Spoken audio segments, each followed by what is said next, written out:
السلام علیکم. Welcome to our channel Novelistan Urdu novels library. کیسے ہیں آپ سب لوگ؟ امید ہے سب ٹھیک ٹھاک ہوں گے. آج آپ کے لیے لے کر آئی ہوں ناول درد منفلاک. ایپیسوڈ ہے اس کی 6 اور رائٹر ہے اس کی یسریٰ کنول. کیا لگتا ہے آپ لوگوں کو مومن ڈھونڈ پائے گا حجاب کو؟ اور کیا کہانی ہوگی حجاب کی جس کی وجہ سے وہ اپنے ماموں سے اتنی زیادہ منتفر ہوئی ہے کہ ان کی بات تک سننے کو تیار نہیں ہے؟ کیا ہے حجاب کا ماضی جو اس کو اتنا بے چین رکھتا ہے؟ اور کیا تکلیف اٹھائی ہے اس نے جو وہ اپنے ماموں کو معاف کرنے کے لیے تیار نہیں ہے؟ سب جاننے کے لیے چینل کو سبسکرائب بھی کیجیے، ویڈیو کو لائک کیجیے، بیل آئیکن کو ضرور پریس کیجیے گا. بڑھتے ہیں اپنی ایپیسوڈ کی طرف. ناول ہے درد منفلاک، رائٹر ہے یسریٰ کنول، قسط نمبر ہے 6.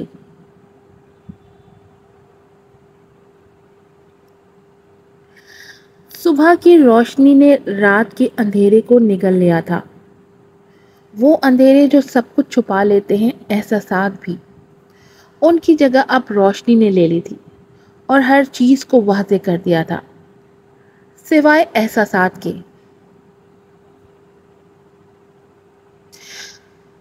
انہی واضح چیزوں اور انسانوں میں ایک وہ بھی تھا. ہیوی بائک کو لاہور کی سڑکوں پر گھماتے اس کا رخ پنجاب یونیورسٹی کی طرف تھا. بلیک جینز کے ساتھ مسٹرڈ رنگ کی شرٹ پہنے، بالوں کو سلیقے سے بنائے، وہ ہمیشہ کی طرح ہینڈسم ہی لگ رہا تھا. وہ یونیورسٹی کے سامنے پہنچ چکا تھا. پنجاب یونیورسٹی کی انٹرنس خوبصورت سی تھی. سفید رنگ کے 2 پلر تھے جن کے اوپر چھوٹی سی چھت پر نیلے رنگ کے حروف سے یونیورسٹی آف دا پنجاب لکھا تھا. وہ گیٹ سے اندر داخل ہوا تو سامنے ایک طویل روٹ تھا جس کے دائیں بائیں گھنے درخت بنے تھے. پارکنگ ایریا میں پہنچ کر اس نے بائک پارک کی اور اسے لاک کرتا اپنے ڈپارٹمنٹ کی طرف آیا. سب سے پہلے ہی اس کی نظر اپنی کلاس کی طرف جاتی المیرا پر پڑی.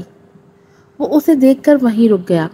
نہ جانے یہ کون سے احساسات اور کون سی کشش تھی جو فیاض آفندی کو المیرا زیب کی طرف مائل کرتی تھی.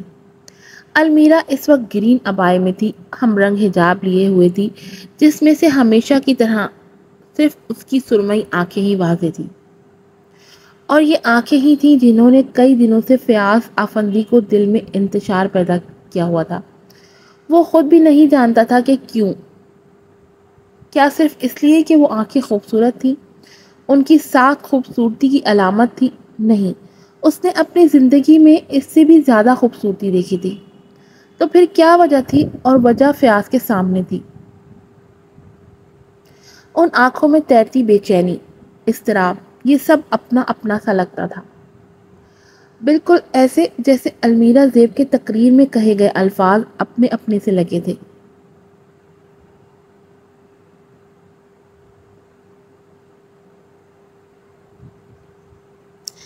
ان نرم سے تاثر دیتی آنکھوں میں سمندر کسی طغیانی تھی. وہ جانتا تھا، وہ سمجھتا تھا، وہ خود بھی کوئی عام انسان نہیں تھا. فیاض آفندی انسانوں کی چند حرکات و سکنات کو دیکھ کر ان کی آنکھوں اور چہروں کو پڑھ کر اندر کا حال بیان کر دیا کرتا تھا. یہ ایک قدرتی تحفہ باصلاحیت تھی جو بچپن سے اس کے اندر موجود تھی اور عمر کے پروان چڑھنے کے ساتھ ساتھ وہ بھی پروان چڑھ چکی تھی. وہ المیرا زیب کی آنکھوں میں پوشیدہ درد کو سمجھ گیا تھا. یہ درد جوانی کی عمر سے اس کی اپنی آنکھوں میں بھی موجود تھا جب اسے اپنے اصل سے آگاہی ملنا شروع ہوئی تھی. بے صبری ایک نعمت اور آگاہی عذاب کی سی ہوتی ہے. یہ اسے عمر کے بہت کم حصے میں ہی سمجھ آ گیا تھا. یوں ہی کھڑا وہ ان سوچوں میں اتنا زیادہ غلطاں تھا کہ اسے اندازہ ہی نہیں ہوا وہ کوریڈور کے وسط میں کھڑا ہے. ہوش تو جب آیا جب کسی نے زور سے اس کا کندھا ہلایا.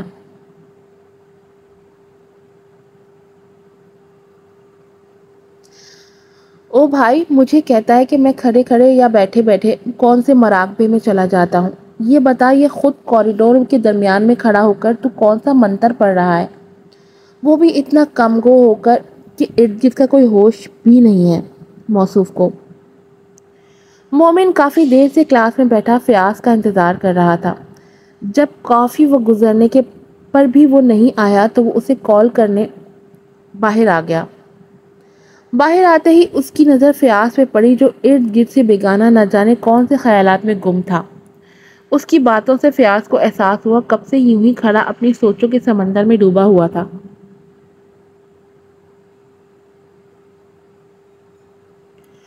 کچھ نہیں یار، ایسے ہی بس کچھ دماغ میں آ گیا تھا، وہی سوچ رہا تھا، چلو کلاس میں چلتے ہیں۔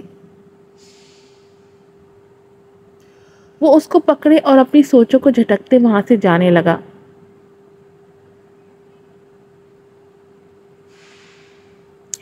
یہ آج کل تم اتنی عجیب اور مشکوک قسم کی حرکتیں کیوں کر رہے ہو؟ جب دیکھو کچھ نہ کچھ سوچتے رہتے ہو اور پوچھنے پہ گنے چنے سڑے ہوئے اپنی شکل جیسے ہی جواب دیتے ہو۔ سب ٹھیک تو ہے نا؟ کہیں کوئی اور چکر تو نہیں جس سے مجھے انجان رکھ رہے ہو تم؟ مومن نے اسے گھورتے ہوئے ناراض محبوباؤں کی طرح کہا۔ اس کی بات پہ فیاض کا ہلکا سا قہقہ گونجا جسے مومن کی نظروں کی وجہ سے جلد ہی دبا لیا۔ یا کہہ تم مجھے رہے ہو سڑی ہوئی شکل والے، اور چہرہ فی الحال تمہارا ایسا ہو رہا ہے۔ اس کی بات پہ مومن نے اس کے کندھے پر مکہ جڑا اور آگے بڑھ گیا۔ ویسے اپنے بارے میں تمہارا کیا خیال ہے مومن افسار، جو اپنی ڈیئرسٹ کزن کے بارے میں سارا دن سوچتا رہتا ہے؟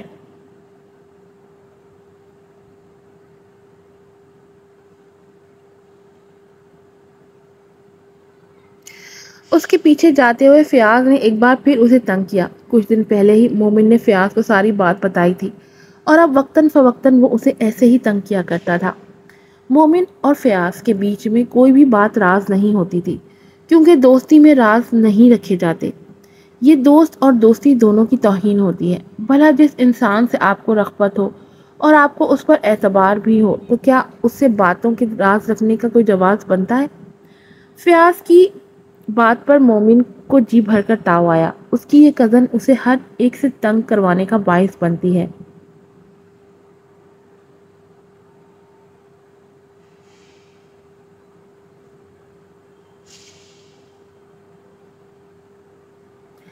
فیاض دوبارہ اس کے بارے میں بات کی نا، پھر دیکھنا تم۔ مومن نے ایک دم ہی پلٹ کر اس سے کہا۔ وہ تو شکر ہے فیاض تھوڑا پیچھے تھا، ورنہ اس کے یوں جارحانہ انداز سے پلٹنے میں اس کا کچھ نہ کچھ تو بگڑ ہی جاتا۔ تمام اوکے نہیں کرتا اس کے بارے میں بات، بس اب ٹھنڈے ہو جاؤ اور چلو۔ فیاض نے دونوں ہاتھوں کو اٹھا کر اسے ٹھنڈا کرنا چاہا اور وہ دونوں کلاس کی طرف چلے گئے۔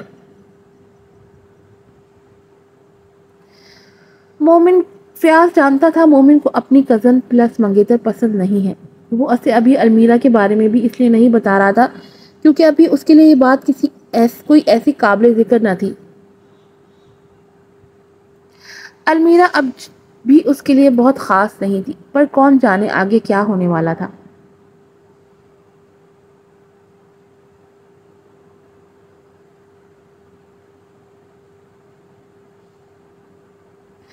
الفاظ و معانی سے الجھتے چلے، ہم ربط و روانی سے الجھتے چلے۔ کہانیوں کی شروعات آسان ہوتی ہے، وہ کبھی بھی کہیں سے بھی جنم لے لیتی ہیں، لیکن اگر مشکل ہوتا ہے تو وہ ان کا انجام ہوتا ہے۔ انجام سے سب بے خبر ہوتے ہیں۔ بعض اوقات انجام ہمیں خوش کر دیتے ہیں اور کبھی یہ ہمیں ساری زندگی کے خسارے، دکھ اور پچھتاوے بلا معاوضہ دے جاتے ہیں۔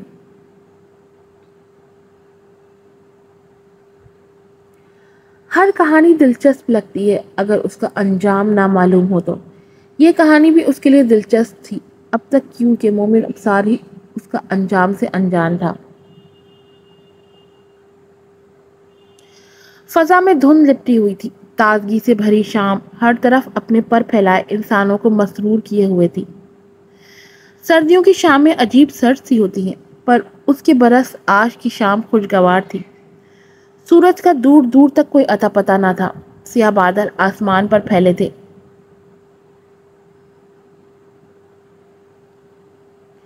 مومن پارک میں لگے بینچ پر بیٹھا تھا۔ وہ ٹکٹکی باندھے مسلسل پھولوں کی کیاریوں کو دیکھے جا رہا تھا، پر دھیان نے شاید کہیں اور ہی الجھایا ہوا تھا۔ لوگ چاند کو دیکھ کر سوچوں میں ڈوب جاتے ہیں، یہاں مومن ابصار پھولوں کو دیکھ کر الجھا تھا۔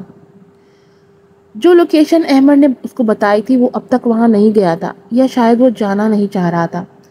اسے اس لڑکی کی سمجھ نہیں آ رہی تھی جو بار بار اس کے ماں باپ کی نفی کیے جا رہی تھی۔ کیا ہو جائے اگر وہ ان کی بات مان لے تو؟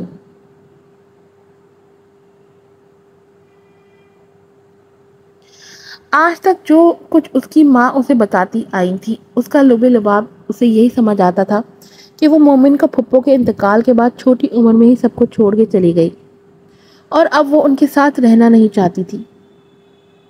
بقول ماں کے وہ خود سر ہو گئی ہے، جسے رشتوں کی کوئی پرواہ نہیں رہی۔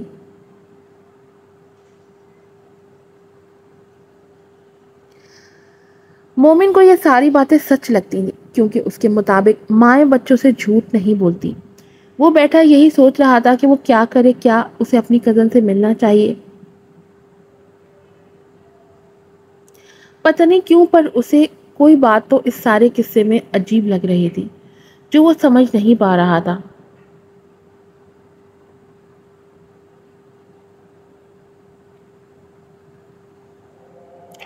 اس نے تنگ آ کر موبائل کی اسکرین کو سامنے کیا اور کانٹیکٹ میں جا کر ایک نمبر سرچ کرنے لگا، اصفہان مصطفیٰ۔ اس نام پر آگے اس کی انگلیوں کی حرکت تھمی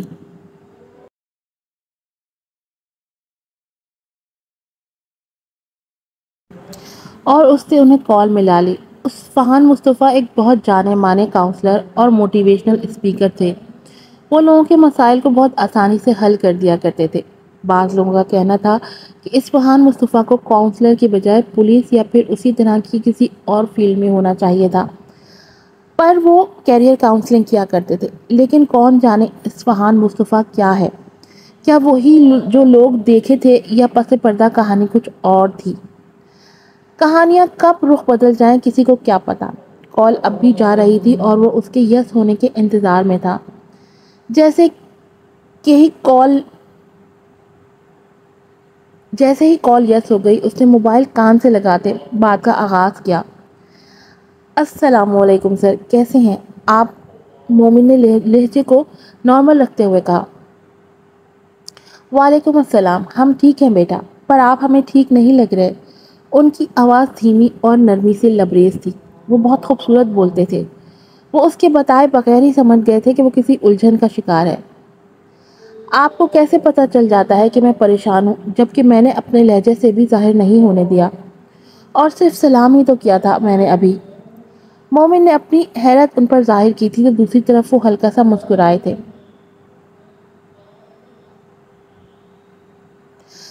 مومن، ہم جیسے لوگ جب بولنا شروع کرتے ہیں تو اس سے پہلے ہم انسانوں کو سمجھتے اور پرکھتے ہیں۔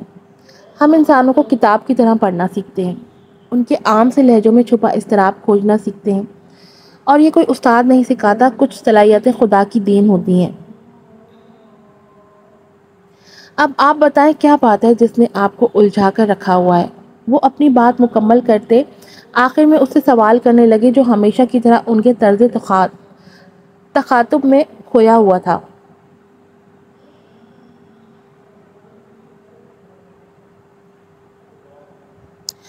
وہ جی سر، اصل میں ایک مسئلہ ہے جس کا کوئی سر پیر ہاتھ نہیں آ رہا۔ اس نے بینچ سے ٹیک لگائی اور آرام سے بیٹھ گیا، سر کو بینچ کی پشت پر رکھ کر آسمان کو دیکھنے لگا۔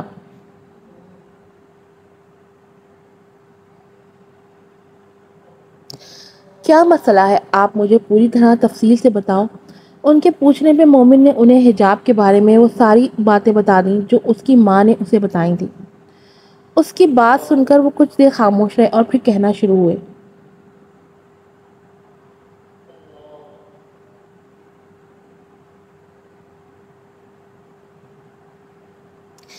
دیکھو مومن، تمہیں چاہیے کہ تم کہانی کے ہر رخ کو دیکھو۔ ایک تصویر کے بھی دو رخ ہوتے ہیں۔ ہم انسان یہ غلطی کرتے ہیں کہ ایک کو دیکھ کر فیصلہ کر لیتے ہیں، جبکہ ایسا نہیں کرنا چاہیے۔ دوسرے رخ کی بھی جانچ پڑتال کرنی چاہیے۔ جتنی اہمیت پہلو کو دے رہے ہو اتنی ہی دوسرے کو بھی دو، تبھی سچائی تک پہنچ سکو گے۔ آپ نے ابھی تک اپنی ماں کی باتیں سنی ہیں، اب آپ اس لڑکی سے ملو اور اس سے بھی سنو اور پھر فیصلہ کرو. اور دیکھو بیٹا، فیصلہ بہت سوچ سمجھ کر اور دیکھ بھال کر کرنا. بعض اوقات ہم خود کو بہت صحیح سمجھ رہے ہوتے ہیں جبکہ اسی وقت ہم بڑی غلطیاں کر جاتے ہیں. ایک اور بات بھی اپنے ذہن نشین کرنی چاہیے کہ ہمیشہ حقیقت وہی نہیں ہو رہی جو نظر آ رہی ہو اور جو سنائی دے رہی ہو. کئی بار نظروں دیکھا اور کانوں سنا بھی سچ نہیں ہوتا. وہ اپنے ازلی نرم انداز میں اس کی پریشانی کو کسی حد تک کم کر چکے تھے. اس کے چہرے کے تاثرات بھی زائل ہو گئے تھے. اب وہ قدرے بہتر محسوس کر رہا تھا. آپ کا شکریہ عثمان سر، ہمیشہ کی طرح آپ سے بات کر کے بہت اچھا لگا. اس نے تشکر آمیز لہجے میں کہا. اپنا خیال رکھنا مومن، اور میری باتوں کو یاد رکھنا. چلو اب میں فون رکھتا ہوں، اللہ حافظ. اتنا کہتے ہی انہوں نے کال کاٹ دی اور مومن آنے والے وقت کے بارے میں سوچنے لگا. اسے اب جلد از جلد اپنی کزن سے ملنا تھا اور ایک بار تفصیل سے اسے بات کرنی تھی.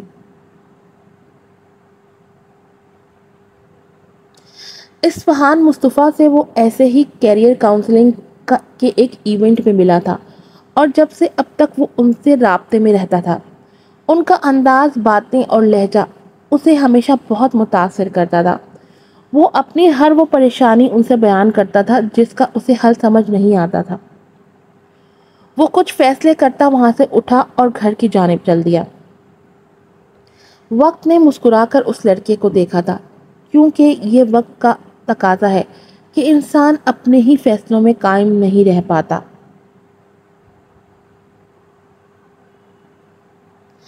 آج کی ایپیسوڈ یہیں پر ختم ہوتی ہے. امید ہے آپ کو پسند آئی ہوگی.